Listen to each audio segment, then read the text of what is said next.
Welcome to Storic, a place where stories find their voice and imagination knows no boundaries. Enter worlds of mystery, horror, romance, adventure, and wonder, brought to life through immersive audio stories. Put on your headphones and let the story begin. The first time I saw Anna, she was standing at the end of the corridor with her back to me. She was wearing a red woolen dress. Her bare feet were black with dirt, and her wet hair hung down to her waist. I knew she was dead. Everyone in the village knew. Anna had disappeared from this castle 39 years ago, during the worst winter anyone could remember. Her body had never been found. I had been told that before I arrived. What nobody had told me was that Anna still walked the corridors at night. She turned slowly. Her face was pale. Her eyes were fixed on mine. Then she raised one finger to her lips. "Don't speak," she whispered. I couldn't move. She looked over her shoulder, toward the darkness behind her. Then she said the words that made me understand I had made a terrible mistake by coming here. "She's awake." Behind me, somewhere deep inside the castle, a door slowly opened. Anna began to cry. And for the first time, I heard another little girl laughing. A girl who sounded exactly like me. Where Anna never left. By Elin Berg. The castle. The first time I saw Anna, she was standing at the end of the corridor with her back to me. She was wearing a red woolen dress. Her bare feet were black with dirt, and her wet hair hung down to her waist. I knew she was dead. Everyone in the village knew. Anna had disappeared from this castle 39 years ago, during the worst winter anyone could remember. Her body had never been found. I had been told that before I arrived. What nobody had told me was that Anna still walked the corridors at night. She turned slowly. Her face was pale. Her eyes were fixed on mine. Then she raised one finger to her lips. "Don't speak," she whispered. I couldn't move. She looked over her shoulder, toward the darkness behind her. Then she said the words that made me understand I had made a terrible mistake by coming here. "She's awake." Behind me, somewhere deep inside the castle, a door slowly opened. Anna began to cry. And for the first time, I heard another little girl laughing. A girl who sounded exactly like me. The castle was called St. Anna's, although nobody in the village knew why. It stood alone above a frozen fjord in Northern Norway, surrounded by black pine forest and mountains that seemed to close around it. I had come there in November to work as a caretaker. 3 months. That was all. 3 months looking after an empty building. 3 months without people. 3 months without questions. After my mother's death, I had needed somewhere far away. The owner, Henrik Voss, had warned me about the isolation. "You may not see another person for weeks," he had said. "That sounds perfect." He had smiled. It was not a kind smile. "You won't be completely alone." I thought he was joking. He wasn't. The castle was enormous. Stone walls. Narrow staircases. Long corridors. Dozens of rooms. Most had been locked for years. The central hall contained an enormous fireplace, though the fire had not been lit in decades. Portraits covered the walls. Generations of the Voss family stared down at me with pale, serious faces. But there was one portrait that made me stop. 2 little girls. Both 6 years old. Both wearing white dresses. One was smiling. The other wasn't. A brass plate beneath them read, "Anna and Elise Voss, 1987. I stared at their faces. Something about them bothered me. The girl on the left looked strangely familiar. I couldn't explain why. That evening, Henrik showed me my room.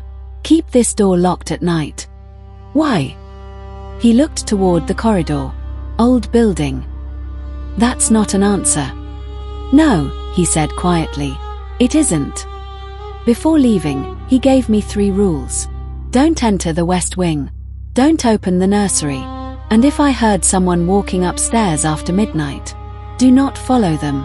I laughed. He didn't. At 12:17 that night, I heard footsteps. Slow. Bare feet against wooden floorboards. One step.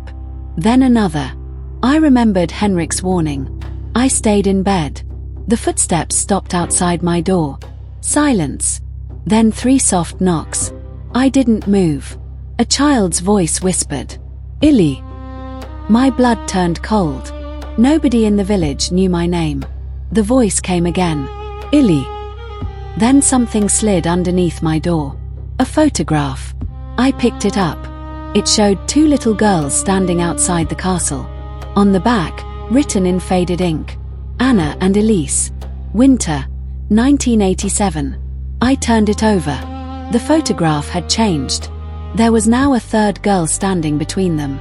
Me. I dropped it. The footsteps moved away. Then came a sound from the west wing. A little girl laughing. I opened my door. I knew I shouldn't, but I followed. The corridor seemed longer than it had been during the day. At the end was a door I had never seen before. It was painted white. A child's drawing was scratched into the wood. Two girls holding hands. Underneath them was a sentence. "One of us must stay." The door opened by itself. Inside was the nursery. A small bed. A wooden rocking horse. A red dress hanging beside the window. And on the far wall, hundreds of photographs. Every photograph showed the same little girl, Anna, until I saw the last photograph. It showed me standing in that room, taken from behind. The date printed underneath was tomorrow. My hands began to shake. I wanted to scream, but something inside me warned me that the sound would wake whatever was sleeping beyond those walls. I heard breathing behind me. I turned. Nobody was there. Then the door slammed shut, and a little girl whispered beside my ear, "She doesn't like it when you remember." The other girl. I did not sleep. At sunrise, I left the nursery and locked the west wing door. Or tried to. The key was already missing. I searched the castle for nearly an hour. Nothing. Then I found it sitting on my bedside table. There was blood on it. I called Henrik. He didn't answer. I called the village. No signal. The storm had started during the night. Snow covered the roads. I was trapped. That afternoon, I found the castle's old records. They were kept in a library beneath a layer of dust. I searched for Anna. The first report was dated December 1987. Anna Voss, age 6, missing. I turned the page. Another report. Elise Voss, age 6, presumed dead. I stopped. There were two girls. But the village story had always been about one missing child. I kept reading. On the final page, someone had written, "Anna was never missing." Below it, "Elise was never alive." I stared at the words. Then I heard footsteps behind me. I turned. Anna stood between the bookshelves. She looked exactly as she had the night before. Red dress. Wet hair. Bare feet. "Who is Elise?" I asked. Anna shook her head. "Don't say her name." "Why?" "She hears you." "Where is she?" Anna pointed toward the ceiling. "She lives above us." There was no room above the library. I knew that. Yet suddenly I heard movement overhead. Something dragging itself across the floor. Anna came closer. "You have to leave." "Why?" "Because she thinks you're me." I looked at her. "Are you Anna?" The girl smiled sadly. "No." The lights went out. When they came back on, she was gone. That night, I heard singing. A lullaby. The same one my mother used to sing to me when I was a child. I hadn't heard it since she died. I followed the sound. It came from the nursery. The door was open. Inside, the rocking horse was moving. Back. Forward. Back. Forward. A child's voice sang softly. I stepped inside. "Who's there?" The singing stopped.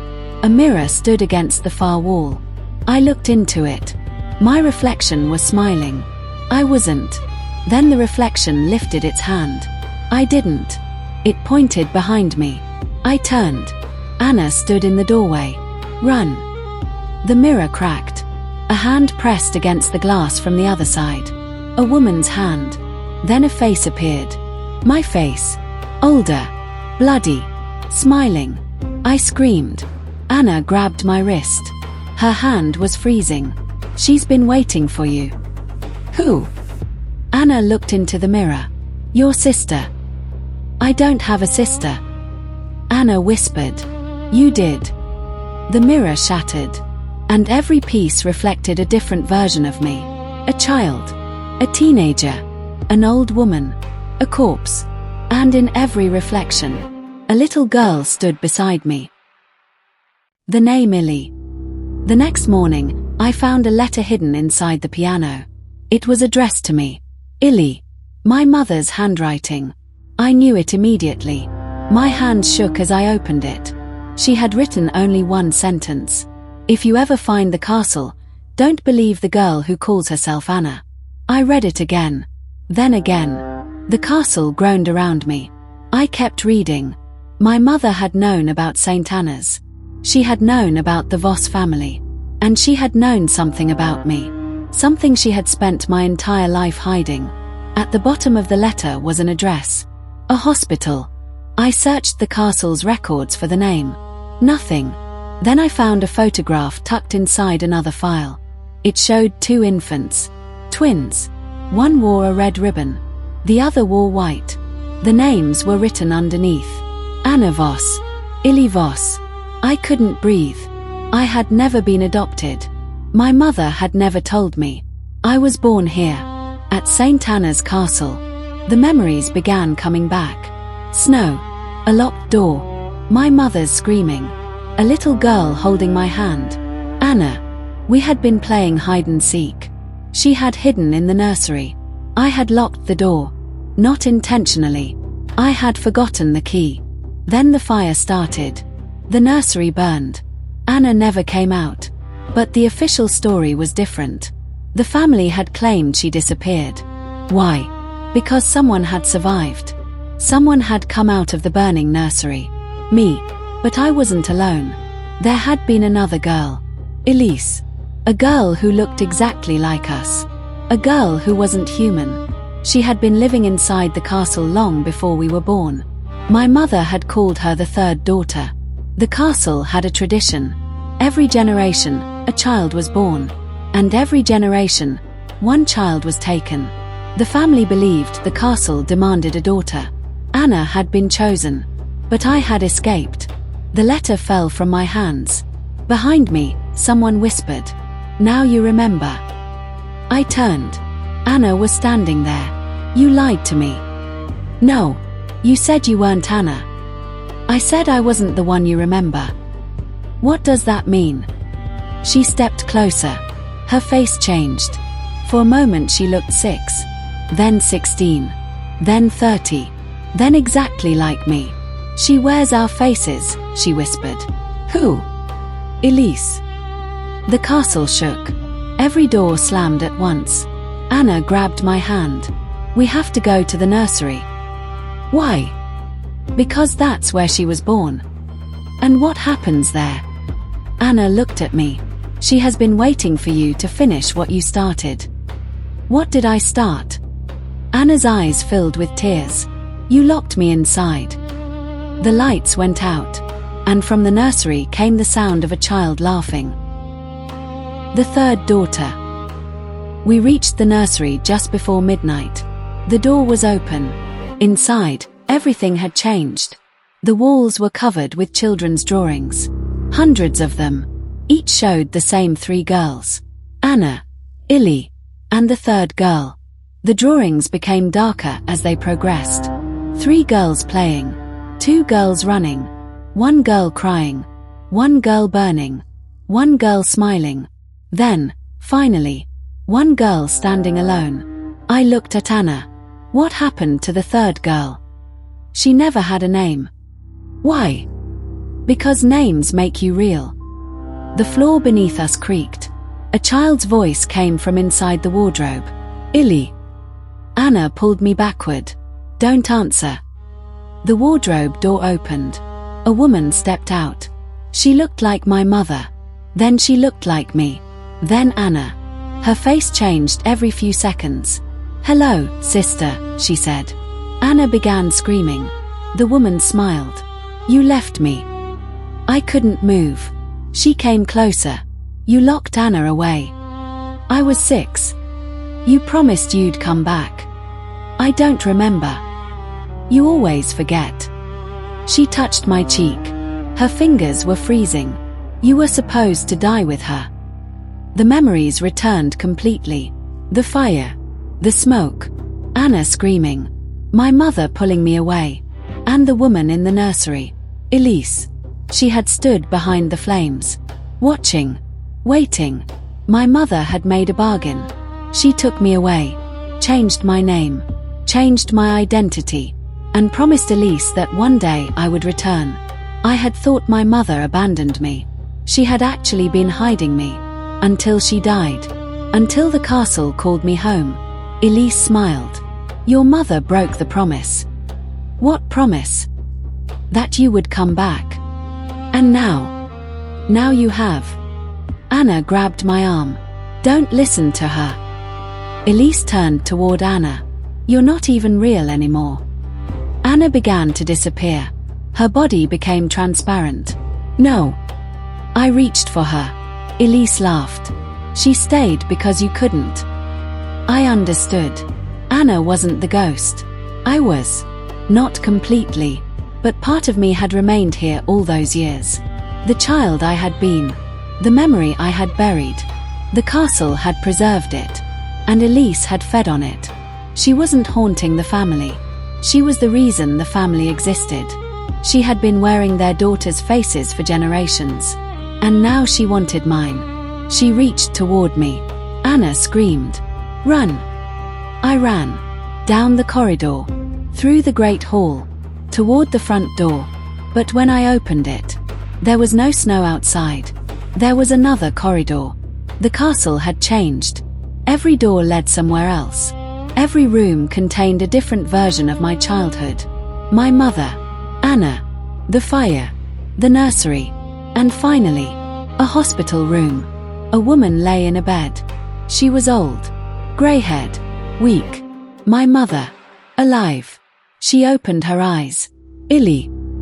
I collapsed beside her. Mom. She took my hand. I'm sorry. Why did you send me here? She began crying. I didn't. What? The castle did. The hospital room disappeared. I was standing in the nursery again. Anna was gone. Elise was standing behind me.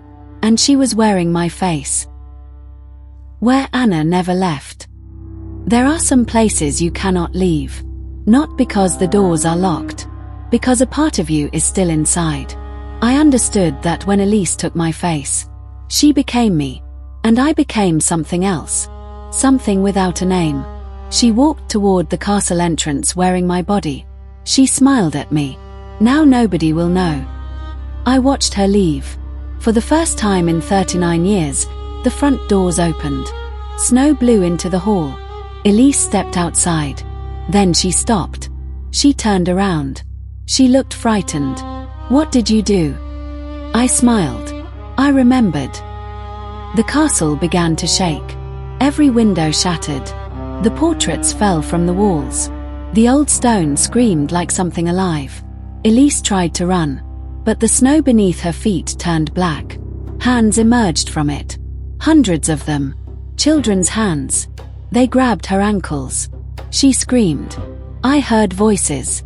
Not one. Hundreds. Girls. Women. Children. All the daughters the castle had taken. Elise screamed my name. Illy. I walked toward her. You wanted my face. She clawed at the snow. Give it back. No. You'll die here. I looked at the castle. At the nursery. At the red dress. At the little girl standing beside me. Anna. She was smiling. For the first time, she looked peaceful. I understood what I had to do. I took Anna's hand. The castle doors closed. The last thing I heard from outside was Elise screaming. Then silence. When the police arrived 3 days later, they found the castle abandoned. There was no sign of me. No sign of Elise. No sign of Anna. Only a red woolen dress lying in the snow. The village eventually stopped talking about St. Anna's. The castle was boarded up.